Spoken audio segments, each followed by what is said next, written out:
when you sigh like that and you have a situation like that, don't ignore it. Mm-hmm. Pay attention to it. Yeah. And figure out, what do we have to do in our family to get this?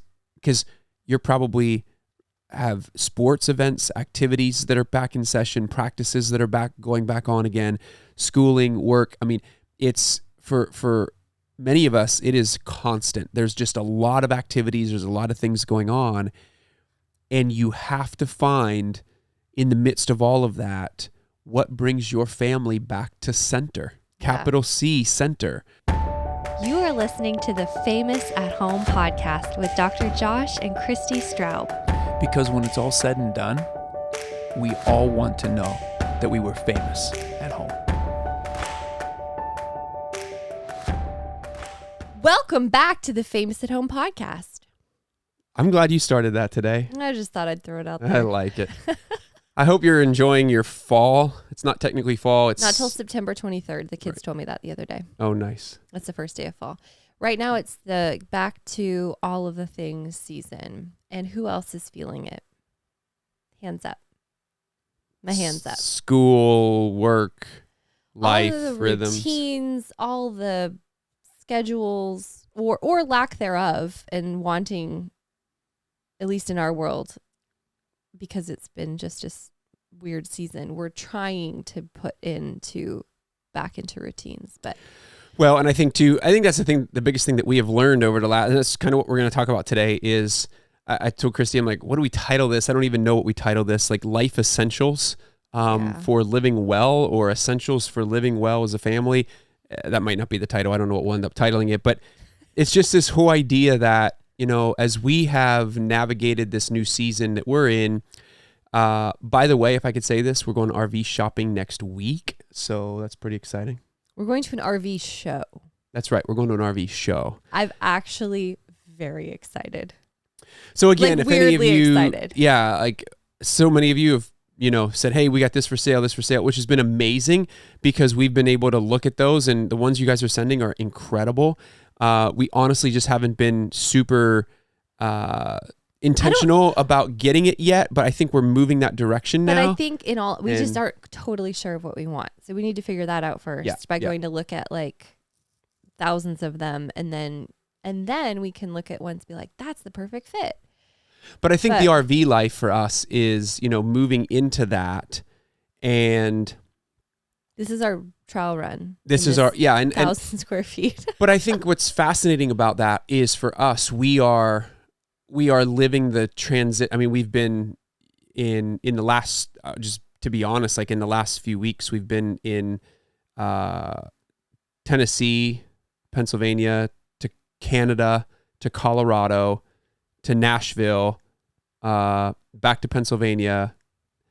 And it's like, it's which is great because it's the beginning, even though it's not in an RV, we are beginning the RVing lifestyle, I think, being so like just constantly on the go. And so there's some lessons I've been learning as a result of that. And I think whether we're not traveling, because the same thing is true when you're staying still. We're in the same, like we've been staying still now, and for the last couple of days anyway. And it's like the thing that I have learned that I need the most that has thrown us off. And I think this goes for all of us. So I think the thing we want to talk about today is, what are the essentials for you? I'm going to talk about the things for me that I have realized need to be essentials that I have neglected or that just fell by the wayside as a result, but that we all need, and how to begin to start getting them back when it can feel so overwhelming of even where to start. And that's been my challenge. And so the first one for me, and I kept saying this to Christy over and over again, because it started in mid-August with a vacation with Christy's family, which was amazing. It was awesome.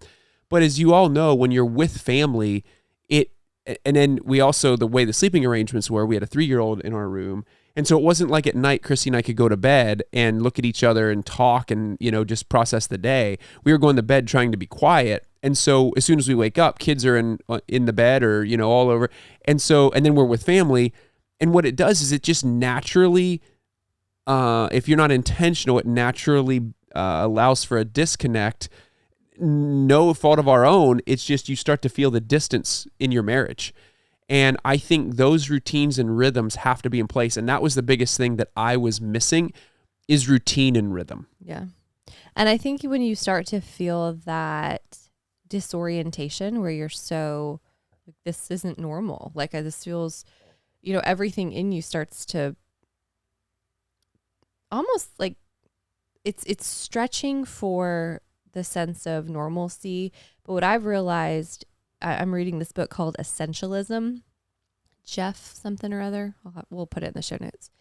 But so far from what I've read, and maybe a lot of you have read it, but just less is better. Like that's the motto. Less is better. And realizing what the less is, that's the key. Like that's what you're saying. It's like, what is essential to us as a family? Yeah, for sure. But also what is the essential for me as a person to feel connected and not just to myself, to God, to one another? What is essential for me to feel alive? And that's what we were wrestling with. Like, what do you call this? But it really is. It's almost like the essentials to come back to life. Like, what is that for you? What is that for me? What is that even this season of life when, we get messages all the time of, especially in the last couple weeks with sending kids back to school and the beginning of these fall-ish routines, how overwhelming it is and how people feel so disoriented. Like it's too much change so fast. And what do we need to get back to? Like less is better. And what is the less that makes your life better? I thought it was fascinating with that, because in the beginning of the year, I cut out, pretty much everything off of my iPhone to think, okay, I'm going to simplify life. I'm not going to be scrolling as much and that type of thing. And that's been true. But at the same time, it's fascinating how other things can fill that void because of the culture we live in. And so you're reading Essentialism, and I'm currently reading Praying Like Monks, Living Like Fools by Tyler Staton. And it was fascinating to me because one of the things that he highlights in this book that I think is important to this rhythm and routine piece is he says, the historically abnormal but universally accepted modern Western lifestyle. The historically abnormal but universally accepted modern Western lifestyle is largely the result of three groundbreaking inventions: the clock, the light bulb, and the iPhone. And he goes through them, each of them, and the clock, the first public clock was set up in Germany in 1370. Prior to that, people just lived by the sun. And here's what I thought was fascinating. Where does he say this? This was so good. I actually think I underlined it somewhere. It was, okay, prior to the light bulb. Then he goes on to the light bulb. Here it is. Prior to the light bulb in 1879, the average American slept 10 hours a night. Wow. The average American slept 10 hours a night. Because all of a sudden, we got rid of the light. We got rid of the... well, there's nothing to do. And he says with the clock, time shifted from being a limit governing our lives, because you were limited because of the actual light that you had. Right. To a resource used to our individual agendas. Yeah. That's like honestly, living here where we are right now in Pennsylvania, surrounded by Amish, it's such a culture. It like shakes up the way I've lived for my whole life, because you see what they do. I mean, their houses are dark at night. Once it's dark, it's dark. I mean, they have lanterns they can light, but it costs fuel. It's obviously not the most convenient. And so they go to bed and then they wake up with the sun.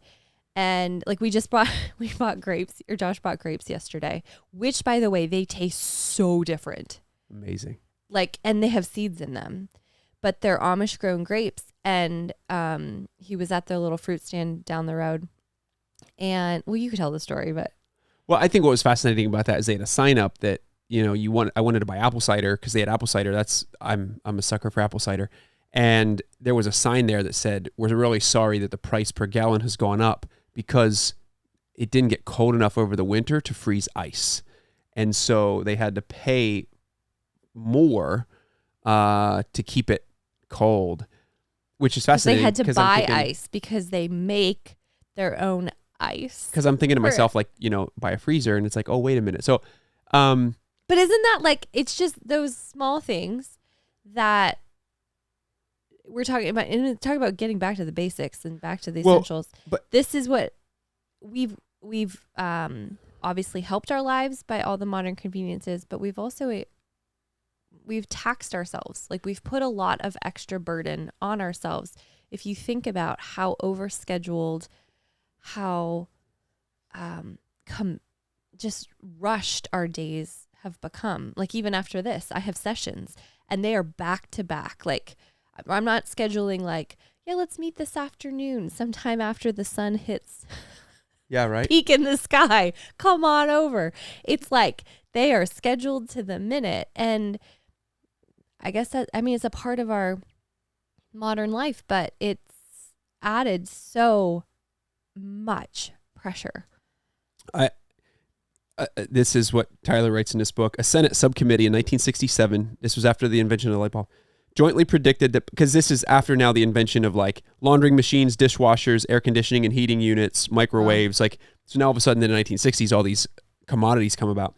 And a Senate subcommittee in 1967 jointly predicted that by 1985, the average American would work 22 hours a week for 27 weeks a year because of all of the leisure time this new technology would free up.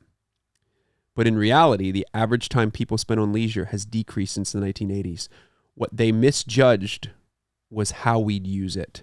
We've spent time on things other than deep rest. And he's talking about being still. He's talking about, and to me, what's fascinating about that, and what's fascinating about this, is we have moved to a place where we are so consumed by the day-to-day activities and hurriness that we miss the stillness. We miss the essentials.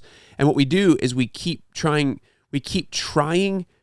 We're running like the hamster on the hamster wheel, trying to get to the things that will give us deep rest, trying to get to the things that are essential. Yeah. But what we do in that process by doing, is we end up pushing down the deep, and we live on the surface, and we just keep running away from the things that are deep because we're running on the surface. And I'm just going to, one other quote from this chapter that I think is important. He says this, Quaker missionary Thomas Kelly, writing in 1941, made a different observation about after spending a full year slowing down and simplifying on a 12-month sabbatical in Hawaii. Like other Americans, he had carried with him to the tropics the madcap, feverish life, he wrote. And then he says this, your inner life is not a mirror image of your environment. If anything, the opposite is true. We create an environment that mirrors our inner life. And he said this. This was Quaker missionary Thomas Kelly writing on this. Strained by the very mad pace of our daily outer burdens, we are further strained by an inward uneasiness, because we have hints that there is a way of life vastly richer and deeper than all this hurried existence, a life of unhurried serenity and peace and power. If only we could slip over into that center with a capital C. If only we could find the capital S silence. If only we could find the silence, which is the source of sound. And I'm like, to me, knowing the silence, that is the source of sound. And we are chasing and chasing and chasing, and we are so afraid of the silence. Yeah. We are so afraid of the still. And I think we're afraid of the routine and the rhythms. I think we're afraid of the things that will bring us a sense of calm and peace, because what are we going to do with it when we actually have calm and peace, when we're not running rampant anymore? And I think so often what we do is we do blame it on our season of life. And I've done this so many times. I mean, I've done this like, oh my gosh, we have young kids, we have a 3-year-old, we have this, we have that. And yet at the same time, we can keep blaming it on that stuff all the way, because there's never something that we can't blame it on in the culture we live in. And so I think it has to be cultivated. I was reading this morning, it's in James where he says, I think it was in James I was reading, where he says, you bring peace. Peace is brought by those who cultivate peace. And I was like, man, it is like cultivating peace. We've talked about that a few weeks ago, fighting for peace. Mm-hmm. But I love the word cultivate, cultivating peace. And I think peace only comes by way of rhythm and routine.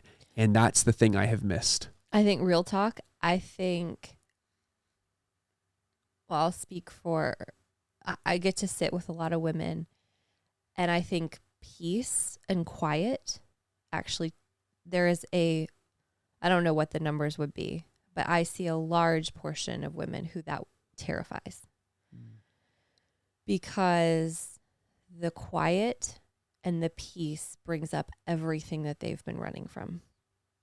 And so if there's been grief or loss, or it could be anything, myriad of things, and we've realized we've compensated by running from it, and we just run and we look super productive and we do a lot of stuff.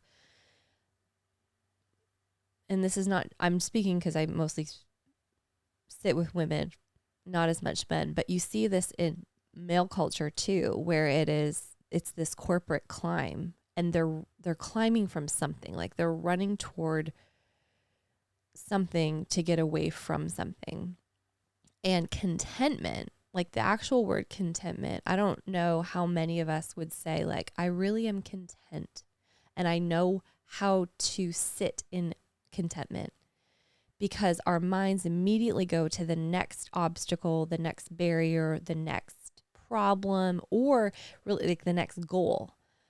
Some people are so goal oriented, and that's even a response of, it's like, I can't be satisfied with this because blank. And we don't often know what the blank is. That's what feels so sickening. It's like, I don't know. I just have to next thing. And so we move on to the next project, the next big, remember the big, hairy, audacious goal? I think that it's this drive for more because there is something lingering back here that doesn't let me rest.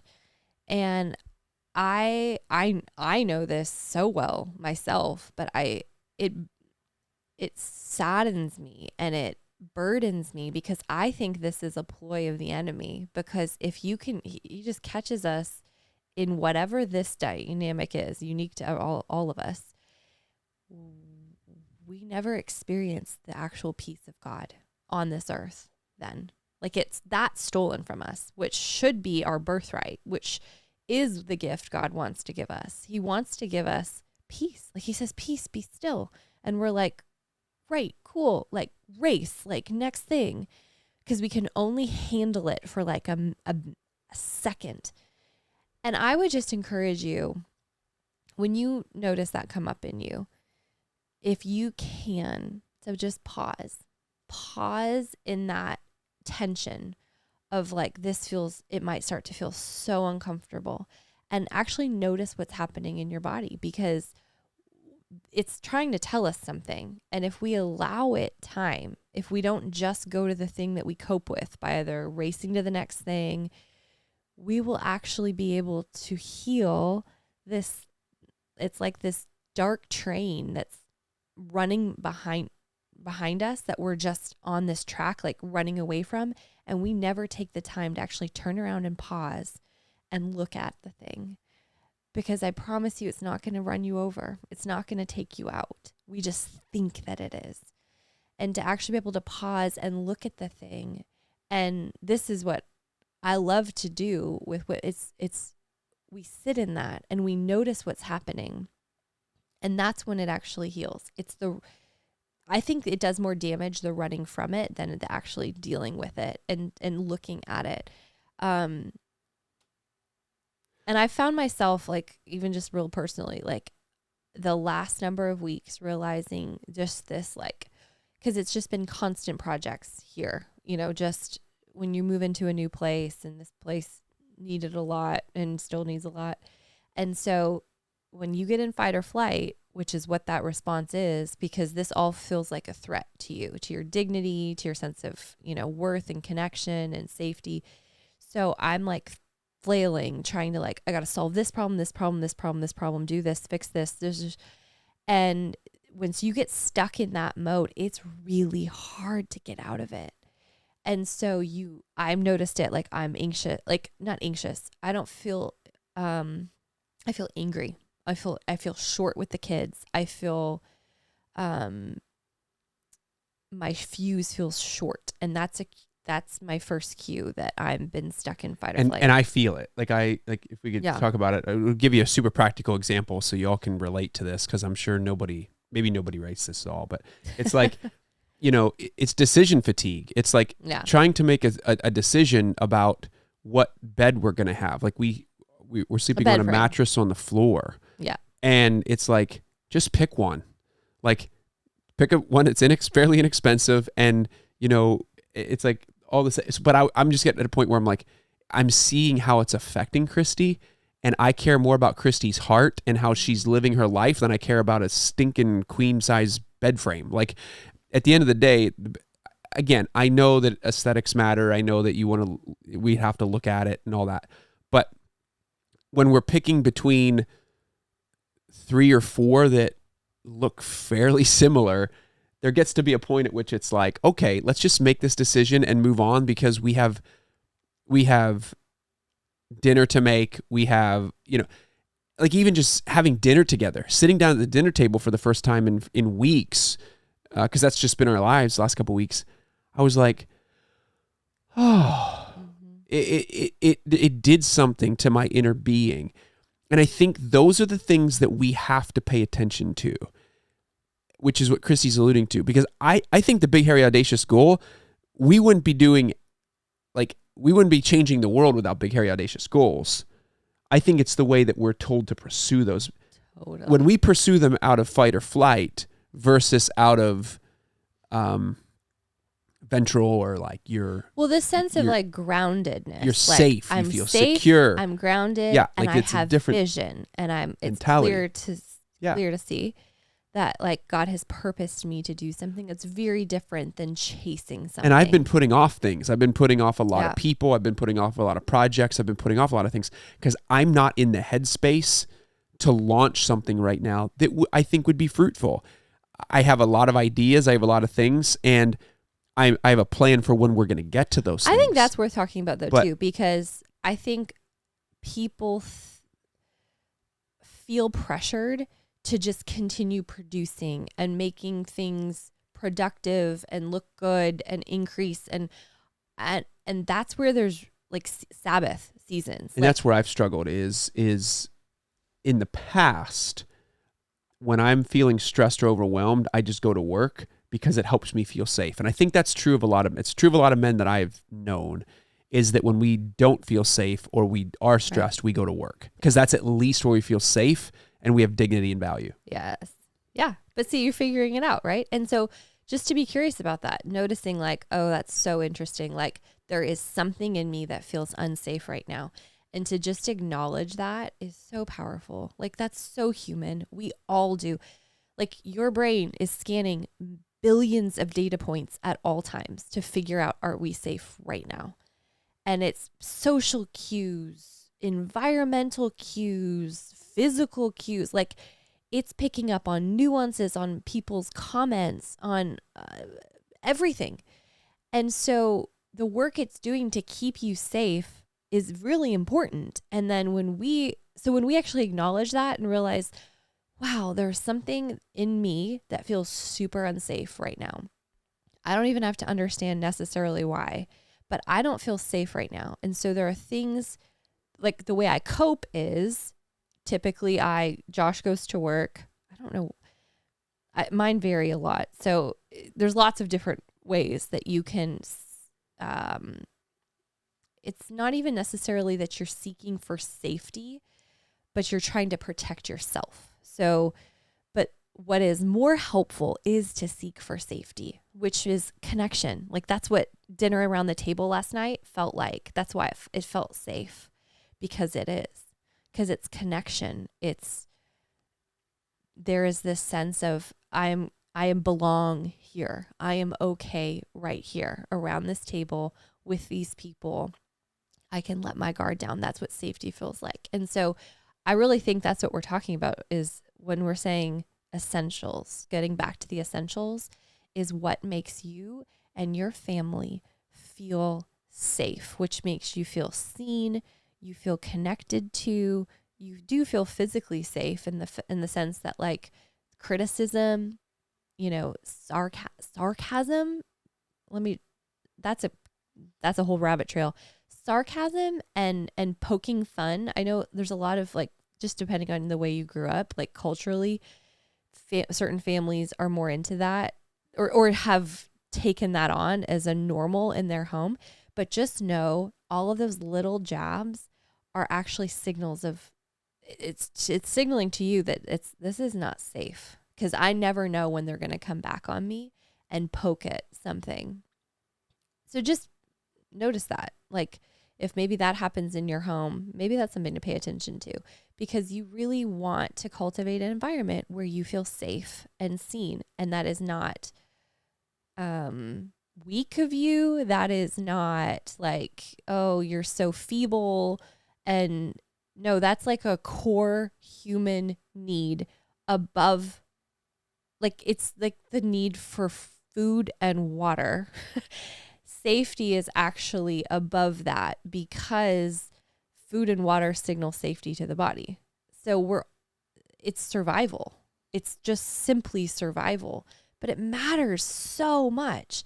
And I think that's where we owe it to ourselves to be aware of it and to, like, figure out what that is for you. Like, what signals safety to you? What does feel safe? And there will be people right now who are, and I hear you, where you're like, I don't even know. I sit with so many people who don't even know what feels safe anymore. I would, again, I'm going to go what Christy encourages, is just be curious. Yeah. And pay attention, because a lot of times what's going on within us is Holy Spirit speaking to us about our state of being. And so, like, the dinner table experience for me the other night was a sigh. It was like Just remembering that wasn't fake. You literally just recalling that caused you to sigh. And I want to comment, I want to say, like, when you sigh like that and you have a situation like that, don't ignore it. Mm-hmm. Pay attention to it. Yeah. And figure out, what do we have to do in our family to get this?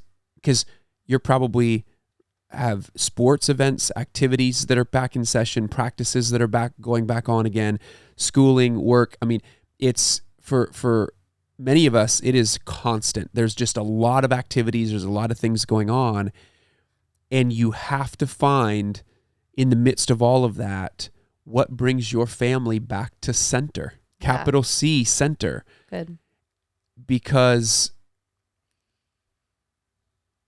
you want to, I said to our kids the other day, we were sitting down, it was in the morning, we were praying as a family, and it's the first time we had gotten together. And I mean, we were at a point where it was like, we've got to get together as a family, and we've got to figure this thing out. We do our family meetings on Sundays, but again, we were kind of split up. We were with Christy's family for about a week and a half, and then Landon and I flew out separately, and we were gone from the other three, and so it was a lot of just moving parts, uncharacteristically moving parts. Yeah.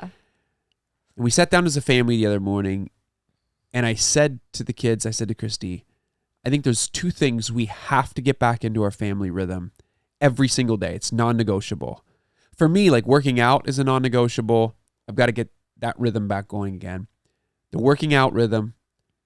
But the other rhythm that I believe wholeheartedly is necessary is praying together as a family with your kids every single day. This was one for us. And again, you guys got to figure out what's essential to your family. But the two that we are now non-negotiable, praying every day as a family together and reading together every single day. Those will be the things that we do, at least 5 days a week, the 5 Monday through Friday. We will be praying on those days as a family and reading on those days. And I just think, because those are what ground us, those are what give us center as a family. And Obviously, you have dinner in there, some other rhythms there, but from a daily rhythm perspective, we need that. And that's what we need. I want to encourage you. What do you need? What does your family need to come back to center? So good. And I think sometimes too, though, it's easy to hear that and be like, you got to figure that out for you. And it's like, I don't know where to start. Notice where you feel you can let go. Like you can just drop your shoulders. You might sigh. You might feel a sense of connection again. Sorry, I hear my nose. We're also getting over a cold. Just notice. Like, you don't have to figure this out. You don't have to like mastermind this. You will know when your body tells you, that's when I feel like I can relax. Maybe it's like a movie night as a family, like once a week, and you just all feel like you look forward to it. Afterwards, you're like, so glad we did that. That was so, like, those things. Just, those are the Try are the it on. cues. Try it on. See what works. That's good. Even sitting in silence, one of the things that people just panicked. I know. Half people listening just panicked. Praying like monks, living like fools, Tyler Staton. One of the things that he says in there is, when God says, be still and know that I'm God, he says, just find 2 minutes out of your day where you just set your timer on your phone. So you're not looking at the time, but you just set 2 minutes. It might be after you drop the kids off. It might be before bed. It might be first thing when you wake up in the morning, whenever it is in your day. Just take 2 minutes, set your alarm for 2 minutes, and just close your eyes and sit with God. And let your soul cry into deep. Like, just sit there.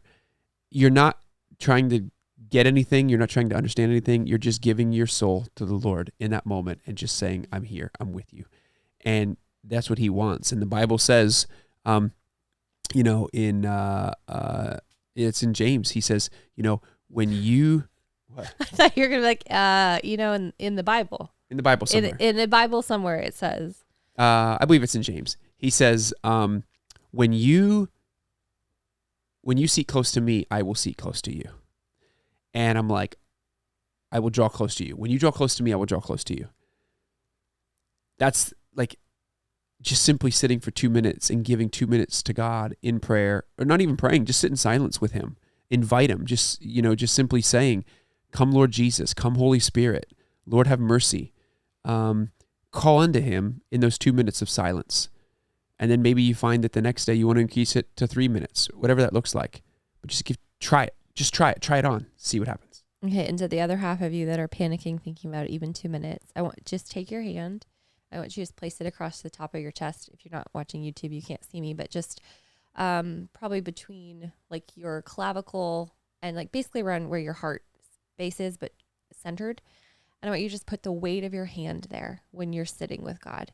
There is something about this is the most vulnerable area in the body. And so when you cover it with your own hand, it is like a sense of protection. And so there are ways that you can start to signal safety to your bodies, that even silence is okay if silence is terrifying to you, or stillness is. And so just start with that and just notice if it's a little bit easier. You're not going to look for like, oh, that was blissful. You're wanting like a little shift, like 1 degree shift toward that was a little bit easier or tolerable. And just try that and see how that that experience is different for you. Please do that and listen to my wife. But I will say, as a man with a 3-year-old boy who is just all boy and kicking and punching and hitting, that is not the most vulnerable part of my body. So just clearing that up for those men out there who are saying, wow, I don't know if that's the most vulnerable part of my body, but wow. Yeah, I've never really considered that. I don't mean like physically prone to injury. I mean, like, if you'll notice, if you're sharing something really personal, if you're even in worship, you'll just look around. You'll often see people's hands there. And that's because it's so tender and so vulnerable. It's good. It's good. So I like it. We naturally do it, but allow yourself to allow yourself to do that when you need extra comfort or just really a sense of stability. That's right. Anywho. Guys, thank you for tuning in. We are on a journey. I will continue to be, for those of you who get the newsletter, I do want to say this. I have not written the newsletter in a few weeks, and I do apologize. I know a lot of you are like, oh, we're so excited about getting Josh's newsletters, and I just haven't been in the space to write. But I'm getting back to that now, so be looking back out for that. Also, to please share the podcast with people. Leave us a review wherever you listen to your podcast. The more reviews we get, the more people see it. And so we're just really grateful for you. Thank you for those who have sent emails, who are praying for our journey. You can pray for an RV next. That's the next step. And then the travel schedule will begin and pick up. And we're in this. We're embracing what God has for us. We're excited about it. But it comes with the stressors of not having routine and rhythm, which force us to figure out what that looks like and to keep doing that. These are essentials no matter what season of life you're in. I think these are the essentials that the Lord wants us to continue to push us into as time goes on. And so no matter where you're at. So leave us a review. Thank you for interacting. If you have any podcast topics that you would like us to know about, please go to famousathome.com/podcast. You can check that out there. And if you're interested in coaching with us, please check that out as well. And until next week, keep in mind that the greatest red carpet you will walk is through your front door. Keep being famous at home. We love you.